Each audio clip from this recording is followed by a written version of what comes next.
നമ്മുടെയൊക്കെ ഫോണുകളിലും മറ്റുമൊക്കെയായി കാണാം. റജബ് മാസം വരുന്നതോടെ ആദ്യ 10 ഉണ്ട്. ആദ്യ 10, നടുവിലെ 10, അവസാനത്തെ 10 ഒക്കെ ഉണ്ട്. റജബിന്റെ ആദ്യ 10 സുബ്ഹാനൽ ഹയ്യുൽ ഖയ്യൂം 100 പ്രാവശ്യം ചൊല്ലണം. ആര് പറഞ്ഞു? എവിടെയാ തെളിവ്? ഏത് സ്വഹാബിയാണ് അത് മാതൃകയാക്കി പഠിപ്പിച്ചത്? സാധ്യമല്ല. നിങ്ങൾ പഠിച്ചാൽ, ഞാൻ വായിച്ചപ്പോൾ ഞാൻ കണ്ടതുപോലെ നിങ്ങൾ തുറന്നു വെച്ച് നോക്കിയാൽ നിങ്ങൾക്ക് പഠിക്കാം. രണ്ടാമത്തെ 10 സുബ്ഹാനല്ലാഹിൽ ഹദീസ് സമദ്, ഒരൊറ്റ ഹദീസ് കൊണ്ട് തെളിയിക്കാൻ പോലും സാധ്യമല്ല. മൂന്നാമത്തെ 10 100 പ്രാവശ്യം സുബ്ഹാനല്ലാഹി റഊഫ്. ഇത്തരത്തിൽ എന്തൊക്കെയാണ്?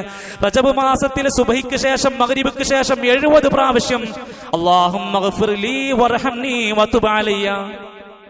സ്വയം അങ്ങോട്ട് ഉണ്ടാക്കുക, എണ്ണം നിശ്ചയിക്കുക, സമയം നിശ്ചയിക്കുക, പറയാ. ഇതൊക്കെ ഏറ്റുപാടുന്ന കുറെ ആളുകളുണ്ട്. ഇതൊക്കെ ദീനിലുണ്ടോ? ഇതൊക്കെ സ്വഹാബത്ത് ചെയ്തതാണോ? ഇതൊക്കെ ഇസ്ലാമിലുള്ളതാണോ എന്ന് ചോദിച്ചാൽ ചോദിച്ചവൻ കുറ്റക്കാരനാകുന്ന കാലഘട്ടമാണ്.